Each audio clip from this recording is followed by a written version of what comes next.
My presentation is called How I Prepared the Car and I Made Everybody in the Process. Actually, I have a medium post as well, which is called How I Managed to See in the Dark. And this is going to make no sense right now, but it's going to make a lot of sense at the end of my presentation. But first, I want to let my mentors talk about how they guided me through this process, through the process of enlightenment, let's say. So, Olivier, please begin. Hi. It is on. Excellent. So, first things first. I think this is the first year where there are some ESoC projects from RD. So we're thrilled, Michael and I, colleague Michael, to have participated in this. It's gone fantastically well for us. So what we can say is that we highly recommend to people in RD to pitch projects in the following years. Otherwise, why this particular project? We didn't actually ask Tiberiu to fix a car, but he will explain what that means for him as we go along. Michael and I have been really interested in interacting with the IFS Fortran code from Python for a variety of reasons. That, what I've just said, doesn't really make a Summer of Code project by itself. So the obvious use case for being able to interact nicely is to make kind of friendly interfaces. So the first part of what we asked Tiberiu to do was to prepare a Jupyter-style notebook for something that ECMWF uses mostly for outreach and for academic collaboration, called the OpenIFS. So the OpenIFS is used by university partners. It's used in training sessions, etc. And it's command line driven for the moment. It's the full IFS with some elements removed, and it's called it's scripted from the command line. And it felt to us that having an interface which is slightly more modern, slightly easier to use for scientists around the world who don't actually know the IFS yet, would be useful. So that was the first part of his project. It was maybe not the only thing that Michael and I were interested in. I mean, once you can actually call deep Fortran routines from Python, all sorts of interesting stuff becomes possible. And that's actually what we were most interested in ourselves. And that was the second part of the project, which Tiberiu has been working on more recently. And he'll hopefully give a demonstration of that towards the end. And for us, it opens all sorts of avenues for the future. And the final point that we'd say is that I think the IFS is recognized among the weather community as being a reference code. However, Fortran code of this style is not renowned for attracting young, CS-savvy, Python-y style people. And we both believe that it's important for ECMWF going forwards to have people like this working on the code, not from the meteorology point of view, but from the infrastructure, from the scalability, from all sorts of computer aspects side of things. And I think that a project like this can contribute to enabling collaboration among scientists and among Python modern young people. So yeah, Tiberiu will present. Thank you very much, Olivier. Another interesting point that Olivier made was that he didn't tell that the first part of the project was much more simpler than the second one. The second one was the hardest thing that I've ever done, so it's pretty amazing for me that I've managed to do it. Let's start with a parabola. Immediately as the slides change. Okay, they change. Okay, so let's think about the car. A really old one, a really good one, it has a good engine, but to open it you need to get the key from a rusty box, and you cannot get there without a hammer, and you need to run some scripts and stuff like this. And it's very hard for newcomers to understand how to run this car. but you know that this car is very good, it has a good engine, and is the best thing that can ever be. If you manage to repair that car and make it new, make a new interface for it, newcomers will come and will try to innovate on that. Let's come to the real world. The whole car is OpenIFS, is the Fortran code. Even though it's very powerful, it's very good, it's not pleasant for newcomers, and also it's a little bit hindering the experience of the wider scientists. Because right now, they need to care about how the code is run, and in our opinion, they shouldn't need to do that. They should need to care more about the experiments that they are doing. So, the purpose of the project was, in some simple words, to do the new... Okay? To do the new interface, to do the new... Wait a second. Better. Okay, to do the new interface, to do the new car.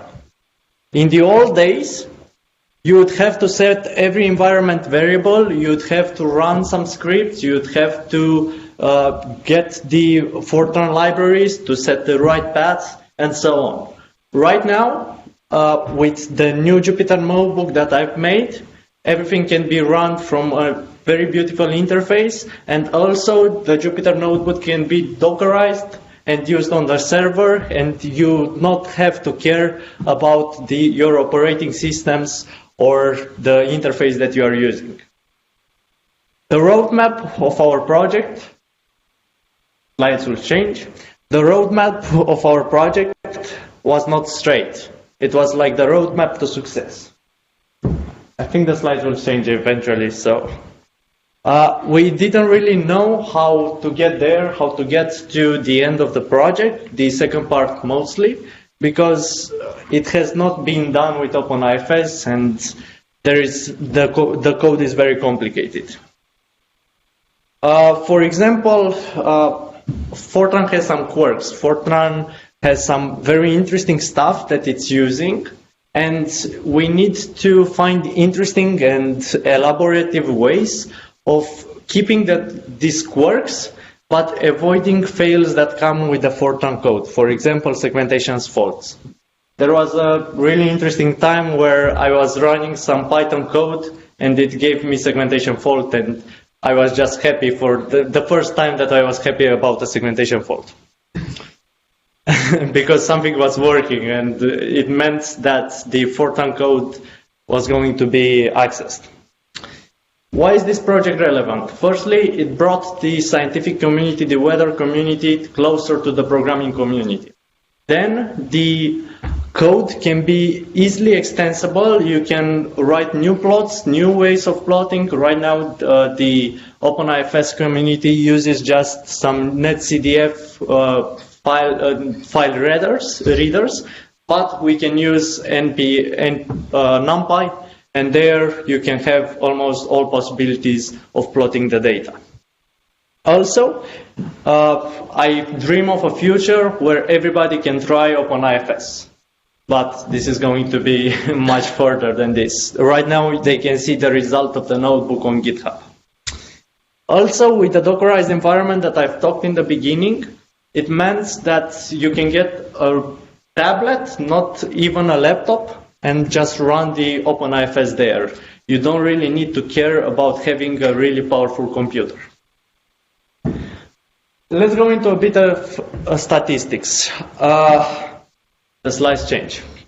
So I've made the Fortran code that I've got was 50,000 lines. I've generated like 7 files of 15,000 lines each of Python code, of wrapping code. I've made 400 lines of makefile, so the project was hard. And we've worked a lot. And right now, I'm going to do a little demo of what came up to be. But I don't want to do the video, I want to do the real deal. So let's hope that it works. I was praying for it to work the last days, so. Okay, private open access, the run.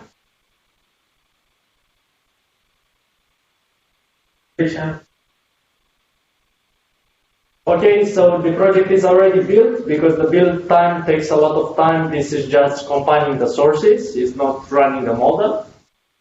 Then I'm restarting the kernel because Python has an idea of safe variables that is kept into memory. And now I'm running the kernel. And you can see here in my terminal that everything that OpenIFS is done in the back, and it's not affecting the interface of the notebook. We just wait a little bit for it to finish. Right now it has some, it runs the model 3 times, I think, because we have made some adjustments. Okay, the model is done. Okay, then we are loading the plotting system. We're looking through the plots here. We can look for what we want to plot. For example, N levels or pressure or stuff like this. We are plotting pressure F. Okay, so it looks like this the first time. Then we change the name list, the Fortran name list. We go and we look for what we want to change. And I've already thought of something to change, so let's make this true. Okay. Okay, 208. Okay, change. Reload the kernel another time. Run the kernel. Aha, running. Should be running, it's running. That's great. Okay, and you remember that we have this plot right here. And let's see how the second plot looks like. Okay, and it's quite different from the first one. So we are having the both outputs in a single file. We have the both outputs in a single place, and we can analyze them. Also, with some little bit of engineering, we may just be able to change these plots to anything else that we need for our research. Let's come back to the presentation. Okay. So, we've done this. Everything worked great. Everyone was happy.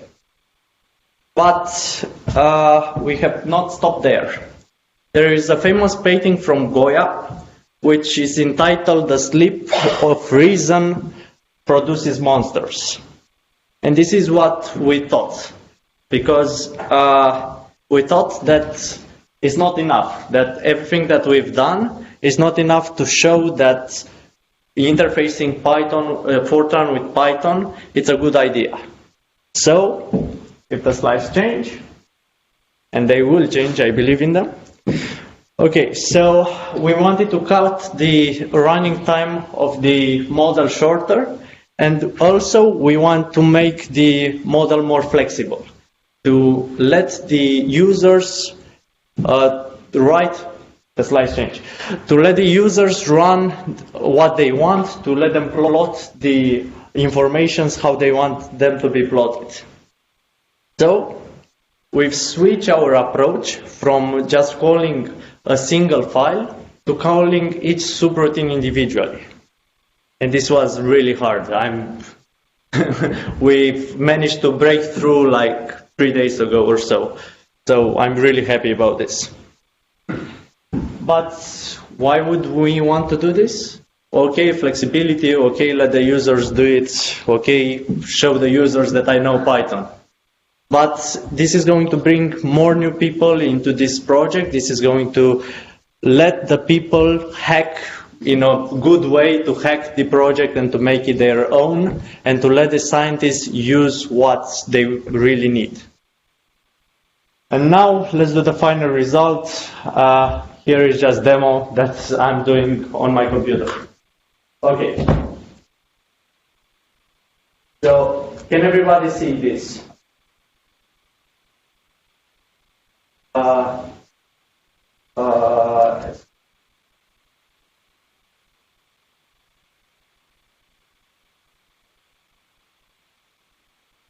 So, if I run this and this does not take faults, it means that it works. So it works. It calls Fortran and it works. Right now it's just loading the netcdf libraries because I didn't have the code I got the code for 2 routines that are really important yesterday and I didn't have the time to add them to the presentation. What we want to do in the future, what's our future goal?